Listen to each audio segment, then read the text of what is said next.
ఆకాశపు వాకిళ్ళు విప్పి మీ మీద కృమ్మరించునుగాక. మరి ఒక నూతన దినాన్ని ఆరంభిస్తున్న నేపథ్యంలో ప్రేమ కలిగిన వాగ్దానము ద్వారా దేవుడు మనల్ని దర్శిస్తూ ఉన్నాడు. నీతి అను నా దక్షిణ హస్తముతో నిన్ను ఆదుకుందును. I will uphold you with my righteous right hand. యెషయా గ్రంథం 41వ అధ్యాయం 10వ వచనం. Praise God.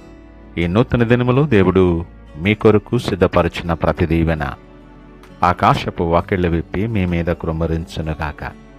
మరి ఒక నూతన దినాన్ని ఆరంభిస్తున్న నేపథ్యంలో ప్రేమ కలిగిన వాగ్దానము ద్వారా దేవుడు మనల్ని దర్శిస్తూ ఉన్నాడు.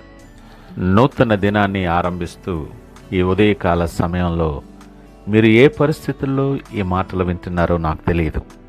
బహుశా మీరు ఒక కఠినమైన సవాలును ఎదుర్కొంటున్నారేమో.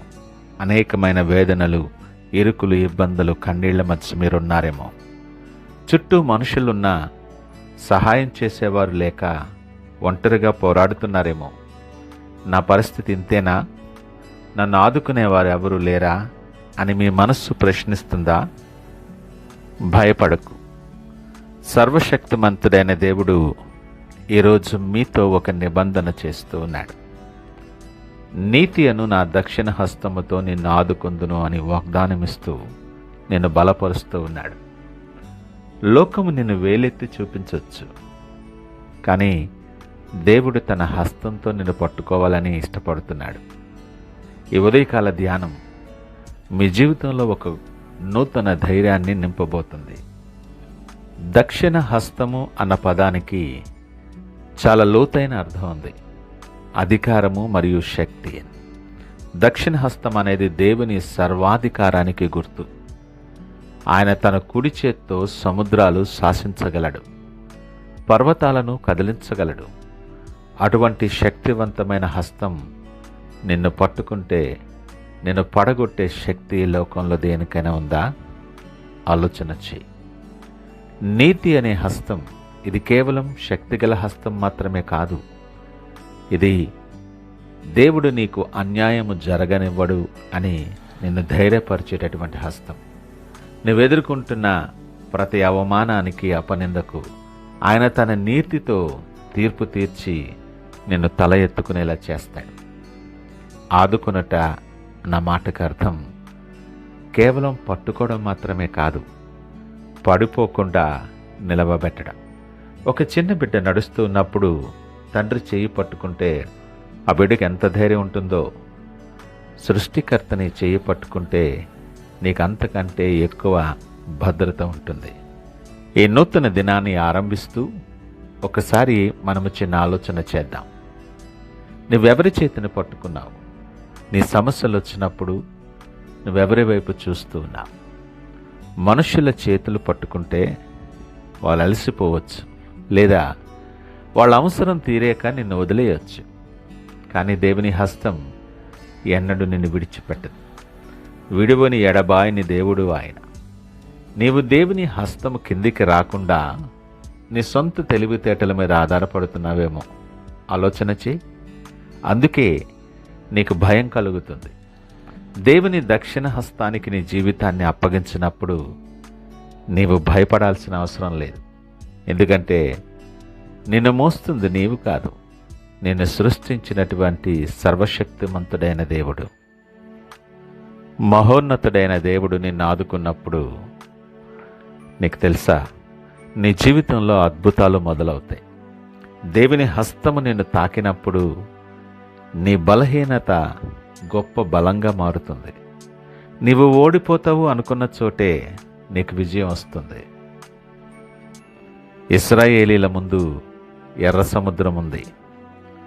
దేవుని హస్తం ఆ సముద్రాన్ని 2 పాయలుగా చీల్చి ఆరిన నేలను తన ప్రజలందరినీ నడిపించింది. సింహాల బోనులో దానియేలు ఉన్నప్పుడు అదే హస్తం సింహాల నోళ్లు మూయించింది. ప్రియదేవుని జనాంగమా, ఈరోజు నీ ముందున్న సమస్య ఎంత పెద్దదైనా కావచ్చు, ఆ దేవుని దక్షిణ హస్తం దాన్ని తొలగించగలదు, పరిస్థితులు మార్చగలదు. గొప్ప ఆశీర్వాదాలను స్వతంత్రించుకోవాలంటే మొదట నీకున్న భయాన్ని విడిచిపెట్టు. ఆయన హస్తాన్ని గట్టిగా పట్టుకోవటం నేర్చుకోవాలి. ఈ ఉదయకాల సమయం నువ్వెవరివైనా, నువ్వు ఏ పరిస్థితుల్లో ఉన్నా దేవుడు నీతో మాట్లాడుతున్నాడు. ఈ మాటలు నువ్వు వినగలుగుతూ ఉన్నప్పుడు దేవుని ప్రణాళికలో నీవు ఉన్నావని, నీ పరిస్థితుల నుండి నేను విడుదల చేయటానికి దేవుడు ఎంపిక చేసుకుని నీతో మాట్లాడుతూ ఉన్నాడు. ఈ నూతన దినపు ఉదయాన్ని నీకు హామీ ఇస్తున్నాడు. ఆయన నీ చేయి విడిచిపెట్టడు. నీవు ఒంటరివి ఎప్పటికీ కావు. ఆ నీతిగల హస్తము నిన్ను ఆదుకుంటుంది. మిమ్మలను అనాథలుగా విడువను, నేను మీ వద్దకు వద్దునని లేఖనం మాట్లాడుతుంది కదా.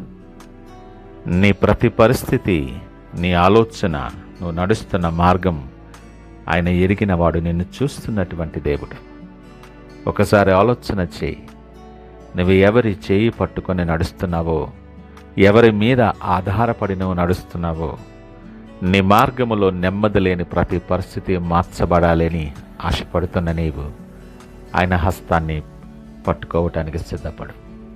నీకున్న భయం, ఆందోళన, ఇవన్నీ ఆయన చేయి నువ్వు పట్టుకున్నప్పుడు అవన్నీ నీ దగ్గర నుండి తీసివేయబడతాయి.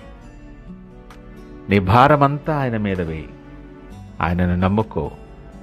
ఆయన నీ కార్యం నెరవేరుస్తాడు. నిన్ను పడిపోనివ్వడు. ఈ కాలం విశ్వాసముతో ఆయన వైపు చూస్తూ ప్రార్థనతో ఈ దినాన్ని ఆరంభిద్దామా? ప్రార్థించుకుందాం. మహోన్నతుడు, నమ్మకమైన మా యేసయ్య, వందనాలు, స్తోత్రాలు. ఈ ఉదయకాల సమయం మాతో మీరు మాట్లాడినందుకు మీకు వందనాలు. మా ప్రతి పరిస్థితికి చాలిన వాడవైన దేవా, నీకు కృతజ్ఞతాస్తుతులు తెలియచేస్తున్నాం. ఈ వాగ్దానం వింటున్న ప్రతి బిడ్డను మీరు బలపరచండి. మీ నీతి అను దక్షిణ హస్తమును వారి వైపు చాచి ప్రతి కన్నీటి బాష్పబిందువును తుడిచి వారిని ఆదుకొనమని ప్రార్థన చేస్తున్నాను.